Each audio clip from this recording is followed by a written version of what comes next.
Praise y'all once more. I'm gonna keep coming because this YouTube thing, it'll work good for a good 20, maybe 30 minutes, and it will just mess up. So I don't know what to call that. Maybe we need to have some brothers and sisters on me, so y'all on here to help me out, so that when that does happen, somebody can keep this boy open or something. Because this is ridiculous. I don't know, you know what I mean? You see, I'm kind of new to this. When it comes to really dealing with it, I'm trying to, get the hang of it and things of that nature. But we just gonna deal with the New Testament for a little bit because we ain't did that in a while. Like I said, there's many different people out here that want to deal with the New Testament now and don't realize that that came from the Morate Alicia Israel out of the House of Israel of Cincinnati. He was the first one to beat up on the New Testament. He was not the first one to be, a so-called what they would say, Tanakh only. Um, he was not the first one with that. They was like Jewish Negroes. Let me not call them Negroes. Jewish brothers, because that's what they are. Um, that were practicing Judaism, um, but they did not go by the New Testament. But they were still afraid of the book. They would not go into the book and beat it up.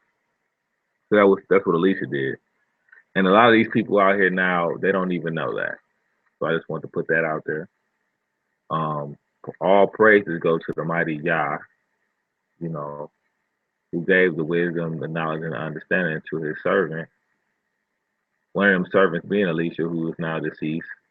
Not to bring him up, but I feel like it's important when you talk about the New Testament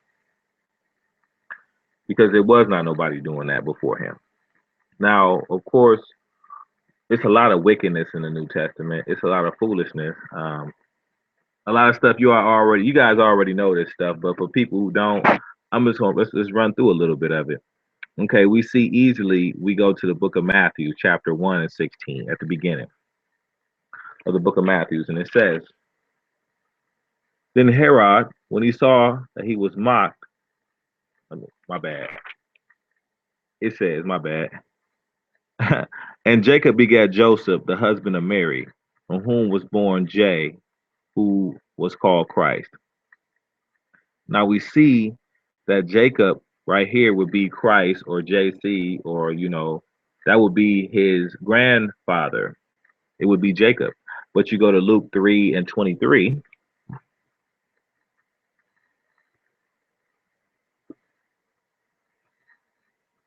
And his grandfather is no longer Jacob, but it said, and JC, the one y'all worship or whatever, himself began to be about 33 years of age, being the son of Joseph, which was the son of Heli. So Joseph had two different fathers. Um, but there, when it comes to lineage, right here, um, and we see a bunch of lies that Christ says. I mean, one of the more famous lies in the New Testament is when Christ said this in Luke 6. And like I said, I can talk about the New Testament for more. If I can talk about the Quran for about 3 hours, I can talk about the New Testament for about 5 hours. About how much at least 4 hours, at least more than the Quran. It's more lie. Because we've been in the New Testament more. But Luke chapter 6 and 27 says, But I say unto you, which hear, love your enemies and do good to them which hate you. And I really, some of our people who love this heathen that put us in captivity, they must have drilled it in the DNA of some of these Negroes. But that's one of the I want to go to another lie because this is I want to go to John 1 and 17. And the reason I'm not going to elaborate too much on these lies is because they've been elaborated on. I mean, it really is so much lies that it'll take a long time. I'm trying to cram a lot in a small amount of time. So the book of John, chapter 1, It says in verse 17, for the law was given by Moses, but grace and truth came by JC. Now, the funny thing about that is if you go to the book of Exodus, you'll see that Moses had grace.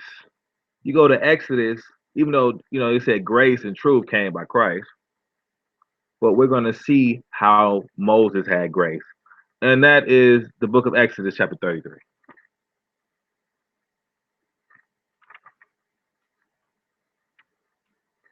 Exodus 33 and 12. And it says, and Moses said unto Yah, see, thou sayest unto me, bring up this people. Thou hast not let me know whom thou wilt send with me. Yet thou hast said, I know thee by name, and thou hast also found grace in my sight. Now therefore I pray thee, if I have found grace in thy sight, show me now thy way, that I may know thee, that I may find grace in thy sight, and consider that this nation is thy people. So right here we're seeing that, Moses, there was grace with Moses, but that's a small. Let's just keep going. We have another lie in the book of John. I want to show the book of John, chapter 20. Now, of course, the Christ of the New Testament is a very wicked individual, and we're going to prove that's easily proven. We've proven that 1,000 times. And Paul's, he's more. I can't even say he's more wicked than Christ. Why I say that? Because they actually serve this deity. They don't really. They know Paul's just a man. But let me read this. It's in chapter 20 and 31. And it says, but these are written that ye might believe that J is the Christ, the Son of God, and that believing ye might have life through his name. So we're going to have life through JC's name. And it's going to say a lot of that type of stuff. Not Almighty's name. That's why they all take his name in vain. You know, my grandmother is very old. You know, I love her. And I hate the fact that her church did not teach her the Almighty's name at all. She didn't learn the Almighty's name till I said something. And her sister is an Israelite that will Ben Ami that went to the that went to Israel. Her but she still didn't know the Almighty's name. And that angers me. She's paying tithes all these years and everything and don't know the Almighty's name. But they know JC's name. And I love, like I said, I love her. No spite towards her because I don't want to look foolish on there. But let's just show in the New Testament how it's very inconsistent. Let's go. It talks about the resurrection story. I know all of you know the resurrection story, where Christ died and he rose in 3 days, which that's a lie too. It wasn't 3 days and 3 nights. But since I know that 95% of anybody listening to this, 95% of them are going to believe the day starts at evening anyway. So they believe that's going to confuse them. But right here in the New Testament, let's just read what happens when they come to the tomb of Christ. And let's see if it's consistent in each book. I like this one. I want to start in the book of Matthew 28. Matthew 28, verse 1. It says, in the end of the Sabbath, as it began to dawn towards the first day of the week, came Mary Magdalene and the other Mary to see the sepulchre. I like that right there. One thing I like about here, this is for the day and night people. It says at the end of the Sabbath as it began to dawn. I mean, when the sun started rising, that's when the day changed right here in the New Testament for all you people that believe the day starts at evening. But it said it was a great earthquake, verse 2, for the angel of the master descended from heaven. and came and rolled back the stone from the door and sat upon it. So right here it's an angel. You don't want to forget this because I'm going to read all four and I'm going to show how they all are all different. They're all different. And we know about a consistent, we know about a real story. A real story has consistency. We take people to the interrogation room and we want to know the real story. We want to see what was consistent in the story. But we go let's just go to the book of right here we see in the book of Matthew there was two people at the tomb and they seen an angel. It was Mary and the other Mary. Wait, yeah. Mary Magdalene and the other Mary that were there. They saw an angel and it was a great earthquake. A great earthquake. Don't forget about the great earthquake because none of the rest of them felt anything. None of the rest of the stories of the New Testament felt an earthquake at all because the New Testament is very inconsistent. I mean, you can talk about the fig tree story where Christ, and it's the same thing, where Christ got angry at a tree because it didn't have any figs, even though it was like it wasn't the season for the figs, as it explains in the story. It wasn't even time for them to grow. It's like getting angry at an apple tree, in the middle of winter or something like, when it's not time for it to grow. You're going to get angry at it and curse it. Well, when he cursed the tree, it withered immediately in one version of him cursing that fig tree. Well, in the other version, it didn't wither immediately. They left, and on their way back to where they were coming from, they seen that the tree was withered. So the whole New Testament is always going to have blatant, far discrepancies, just inconsistencies. The story is going to change. I mean, it's another example of how the story changes. And I know I'm not reading the scripture again, but it's another example of how the story changes when you read about when Christ's mother and brother were without and they wanted to talk to Christ. His mother and brother were without and they wanted to talk to Christ. Well, one of them, it was one person that came and told Christ that. In the other version, it was a whole crowd that told him. And like I said, these inconsistencies are all throughout the New Testament.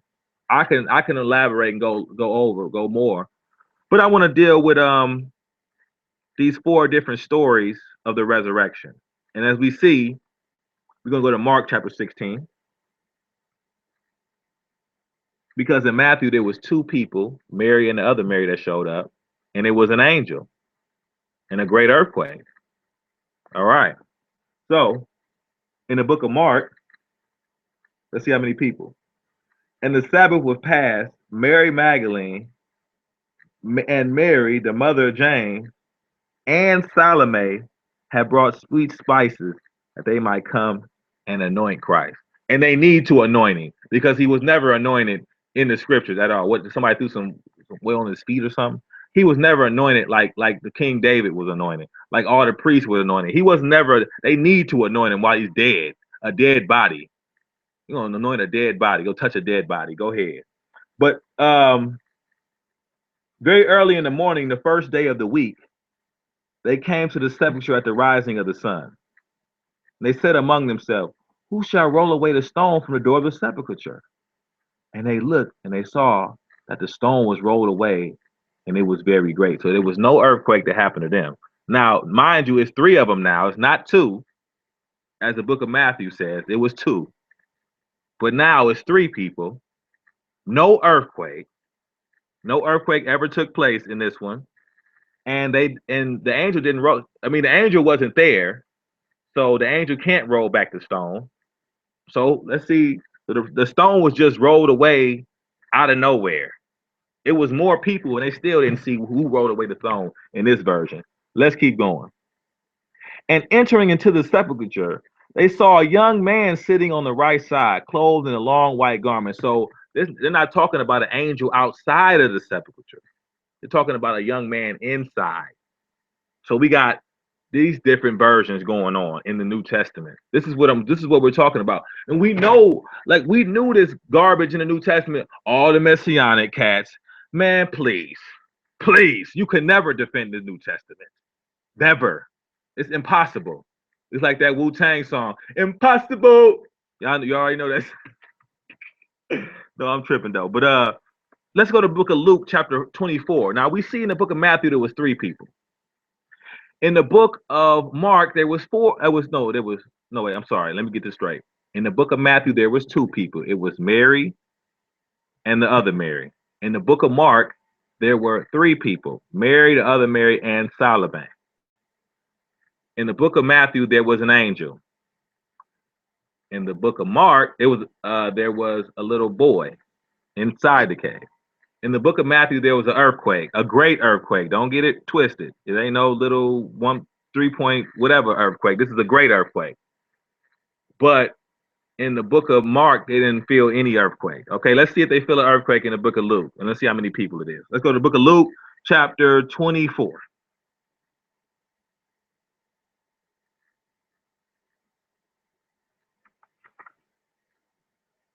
And somebody need to tell me when this thing starts staticking up, they're gonna start cutting me off like they do after every 30 minutes. But